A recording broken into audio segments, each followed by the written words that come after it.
दोस्तों यहाँ स्क्रीन पर देखिए, ये मेरे पास है एक सीलिंग फ़ैन जो कि लाइट बॉडी में है और हल्के वज़न वाला ये सीलिंग फ़ैन है। अब यहाँ पर आप देख रहे हैं, ये देखिए इसकी जो ये नीचे वाली स्टार्टिंग वाली कॉइल है, ये जली हुई आपको दिखाई दे रही हैं। तो ये देखिए ऊपर वाला बिल्कुल सर्किट सही है, यानी बिल्कुल फ्रेश है, एक भी कॉइल इसमें ख़राब नहीं है, यानी जैसी अभी हाथों हाथ रिवाइंड किया गया हो ठीक इसी तरह से ये लग रहा है। और कस्टमर का भी कहना है कि ये 3-4 बार मैंने इसको रिवाइंड करा लिया है, लेकिन ये 5 या 6 दिन से ज़्यादा नहीं चलता।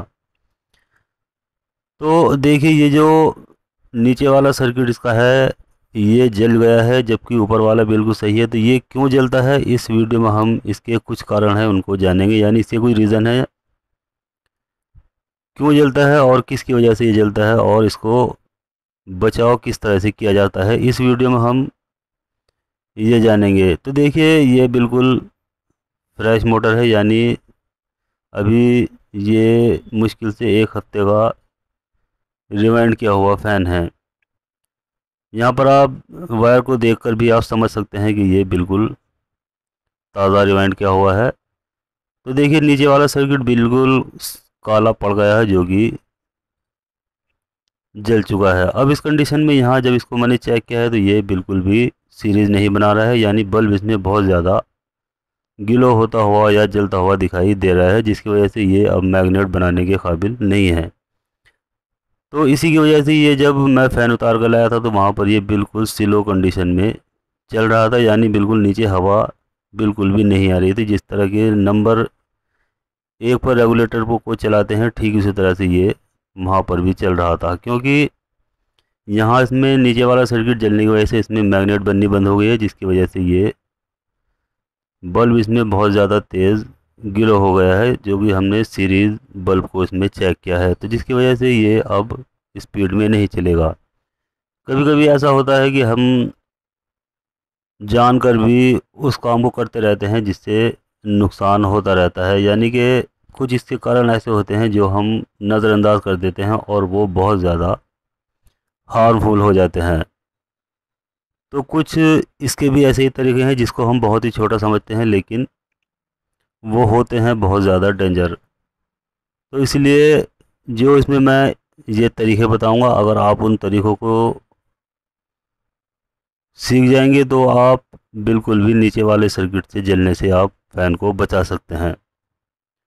तो देखिए, जबकि यहाँ पर ये जो इसका रनिंग वाला सर्किट है, लोड इस पर चलता है, यानी कि जब रन होता है, फ़ैन रन होता है या कोई सा ही मोटर रन होता है, तो वो जो रनिंग वाली वाइंडिंग होती है उसी पर लोड रहता है, जबकि स्टार्टिंग वाली डाटा बिल्कुल फ्री हो जाती है, यानी स्टार्ट करने तक ही ये लोड लेती है। जैसे ही स्टार्ट हो जाता है तो उसके बाद लोड रनिंग पर आ जाता है। तो यहाँ देखिए इसके कुछ कारण हैं। सबसे पहला जो कारण है वो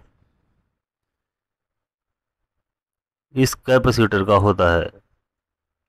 देखिए ये है मेरे पास कैपेसिटर, और यहाँ पर देखिए आप इसमें 3.25 MFD का इसमें कैपेसिटर लगाया गया है। सबसे ज़्यादा मेन कारण जो है, मेन रीज़न जो है वो यही है कि इसमें 3.25 MFD का कैपेसिटर इसमें लगाया गया है, जबकि इसमें 2.25 या 2.5 MFD का कैपेसिटर इसमें लगाना चाहिए था, क्योंकि इसका जो स्टेटर है उसकी मोटाई 14 mm है। तो यहाँ देखिए 9 mm से और 14 mm तक जब आप किसी सीलिंग फ़ैन को रिवाइंड करेंगे तो वहाँ पर आपको 2.25 या 2.5 MFD का कैपेसिटर इसमें लगाना होता है। ज़्यादातर जो फॉल्ट होता है वो इस कैपेसिटर की वजह से ही होता है, क्योंकि हम इसको नज़रअंदाज कर देते हैं और जो भी हमारे हाथ में कैपेसिटर आता है हम उसी को इसमें लगा देते हैं, जबकि यहाँ पर इसमें 2.25 या 2.5 MFD का कैपेसिटर लगाना चाहिए था। इसी की वजह से ये इसका जो सर्किट है स्टार्टिंग वाला वो बार बार जल रहा है। तो यहाँ पर जब हम इसमें 2.25 या 2.5 MFD का कैपेसिटर लगा देंगे तो ये ज़्यादा करंट फ्लो करेगा, जिसकी वजह से ये नीचे वाला सर्किट यानी स्टार्टिंग वाला सर्किट हीट हो जाता है और जल जाता है। तो ये जो 3.25 का कैपेसिटर होता है ये ज़्यादा कैपेसिटी में इसको करंट प्रोवाइड करता है, जिसकी वजह से अक्सर जो नीचे वाला सर्किट होता है उसी पर लोड आ जाता है और ये जल जाता है। तो कम मोटाई के स्टेटर में हमें 2.25 या 2.5 MFD का कैपेसिटर ही डालना चाहिए।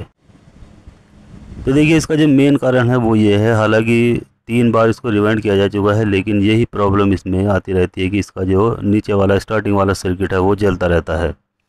तो जब हम इसको 2.25 या 2.5 एमएफ का कैपेसिटर लगा देंगे तो ये कंडीशन, ये जो सिचुएशन है ये बिल्कुल ख़त्म हो जाएगी। अब यहाँ देखिए दूसरा वाला एक कारण तो ये हो गया कैपेसिटर का। अब दूसरा वाला कारण ये होता है जिसमें देखिए यहाँ पर ये जो सेंटर इसका है स्टेटर का और रिंग का, इन दोनों को एक जगह होना चाहिए। तो यहाँ देखिए हालांकि इसका दोनों रिंग और इसका जो स्टेटर है वो दोनों एक ही लाइन में है, यानी इसका लाइन बिल्कुल भी आउट नहीं है, यानी ना ही ये रिंग ऊपर है और ना ही स्टेटर ऊपर है, बिल्कुल एक ही लाइन में ये है। तो ये बिल्कुल ठीक है, यहाँ पर किसी तरह की कोई कमी नहीं है। दूसरा कारण इसका ये होता है अगर ये ऊपर नीचे होते हैं तो यहाँ पर भी ये इसका लोड इसी सर्किट पर पड़ता है और ये जलता है। तो इस चीज़ को भी ध्यान में रखना चाहिए कि ये दोनों इसके जो लाइन है ये दोनों एक ही लाइन में होनी चाहिए, यानी बिल्कुल भी आउट नहीं होनी चाहिए। ना ही रिंग ऊंचा होना चाहिए और ना ही स्टेटर ऊंचा होना चाहिए, या ना ही स्टेटर ऊंचा होना चाहिए और ना ही रिंग। अच्छा, नंबर तीसरे पर आ जाते हैं। तो ये वाली जो सीट होती है देखिए ये वाली, ये भी कट जाती है। तो यहाँ पर जब ये सीट कट जाती है तो वैसे फ़ैन फ्री घूमता है, और जब हम इसको करंट देते हैं तो इसमें ये यहाँ पर लगकर चलने लगता है इस रिंग के साथ। जब यहाँ पर ये लगकर चलता है तो इसका भी लोड इसी वाले सर्किट पर आता है और ये हीट होता है जिसकी वजह से ये जल जाता है। तो 3 कारण ये हो चुके हैं, नंबर 1 कैपेसिटर का, नंबर 2 इसका लाइन का, इस वाली लाइन का, और नंबर 3 इसका। ये 3 कारण इसके हो चुके हैं। अब नंबर 4, जब यहाँ पर हम बेरिंग लगाते हैं और बेरिंग की ये वाले जो बेरिंग होते हैं ये टूट जाते हैं, या इनकी जाली टूट जाती है, या कोई गोली इसकी घिस जाती है जिसकी वजह से ये अटक अटक कर चलता है, या इतने जाम हो जाते हैं कि ये बहुत ही ज़्यादा लोड लेते हैं। तो इस कंडीशन में भी ये वाला ही सर्किट देखिए इसका लोड पड़ता है और ये ख़राब होता है।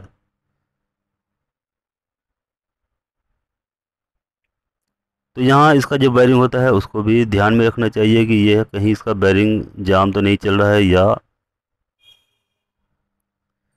इससे रगड़ कर तो नहीं चल रहा है, या इसकी गोली वगैरह कुछ कटी हुई तो नहीं है। तो यहाँ पर देखिए इसका बेरिंग को भी हमें ध्यान में रख लेना चाहिए कि उसको भी चेक कर लेना चाहिए। तो इस कंडीशन में भी ये इसी वाले सर्किट पर लोड पड़ता है। तो देखिए 4 कारण इसके हो चुके हैं। अब 5वां कारण ये होता है जब ये दोनों सर्किट ये वाला और ये वाला आपस में शॉर्ट होते हैं, यानी इसकी कॉइल इसके ऊपर रखी जाती है और ये दोनों आपस में भिड़ जाते हैं। तो इस कंडीशन में भी जब हम एक सर्किट पर रेड कलर के वायर लगे हुए होते हैं और एक पर ब्लैक कलर के वायर लगे हुए होते हैं, यानी अलग अलग कलर के 2 वायर लगे हुए होते हैं। एक सर्किट हम एक कलर के वायर से बनाते हैं और दूसरा सर्किट दूसरे कलर के। तो जैसे मान लीजिए रेड को हम चेक करेंगे तो उन पर ही करंट आएगा, येलो पर बिल्कुल भी नहीं आएगा। जब रेड से हम येलो पर चेक करेंगे तो वहाँ पर जब करंट आएगा तो समझ लीजिए ये दोनों आपस में शॉर्ट हैं, और इस कंडीशन में इसी वाले सर्किट पर लोड आता है और ये ही ज़्यादातर जलता है। तो देखिए ये 5 कंडीशन ऐसी हैं जिनमें हम अगर ज़रा सा भी नज़रअंदाज कर देंगे, यानी बहुत मामूली सी चीज़ हैं, और हम इसको मामूली समझ कर छोड़ देते हैं, तो वहाँ पर हम धोखा खा जाते हैं और इसमें नुकसान उठा जाते हैं और बार बार फ़ैन को रिवाइंड करना पड़ता है। तो देखिए ये कुछ रीज़न थे, कुछ कारण थे जिसकी वजह से हम इनको मामूली समझते हैं और ये बहुत ही हार्मफुल हो जाते हैं, जिसकी वजह से हमें टाइम भी वेस्ट करना पड़ता है और पैसा भी खर्च करना पड़ता है। यानी बार बार जब हम सीलिंग फ़ैन को रिवाइंड करेंगे या किसी मोटर को रिवाइंड करेंगे तो वहाँ पर हमें नया वायर लाना पड़ता है, जिसकी वजह से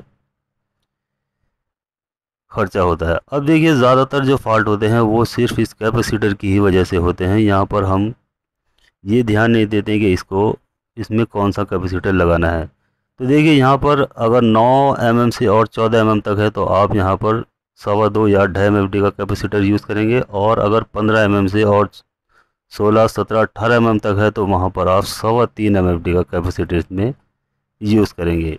तो ये बात ध्यान में रखने वाली है कि अगर हमारे पास 9 mm से और 14 mm तक सीलिंग फ़ैन आता है तो वहाँ पर हमें 2.25 या 2.5 MFD का कैपेसिटर यूज़ करना है।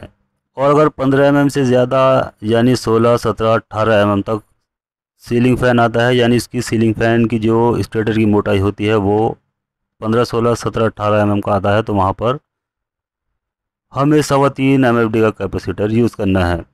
क्योंकि 15 mm से 16, 17, 18 mm तक 35 नंबर या 34 नंबर वायर को यूज़ करते हैं, जहाँ पर हमें हैवी कैपेसिटर को लगाना होता है। तो यहाँ पर जो मेन फॉल्ट होता है वो कैपेसिटर का ही होता है।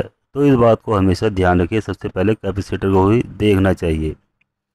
तो दोस्तों इस वीडियो में हमने सीलिंग फैन की स्टार्टिंग कॉइल क्यों जलती है और किन किन वजह से जलती है, इन सभी को हमने जान लिया है और इसका क्या रीज़न होता है, ये सब कुछ हमने इस वीडियो में जान लिया है। तो दोस्तों वीडियो अच्छी लगती है लाइक करें, शेयर करें और बेल आइकन भी दबाएं, जिससे कि मैं जैसे ही अपनी नई वीडियो अपलोड करूँ तो तुरंत आपको इसका ऑटोमेटिक पता चल जाएगा। और साथ साथ चैनल को सब्सक्राइब करना बिल्कुल भी ना भूलें।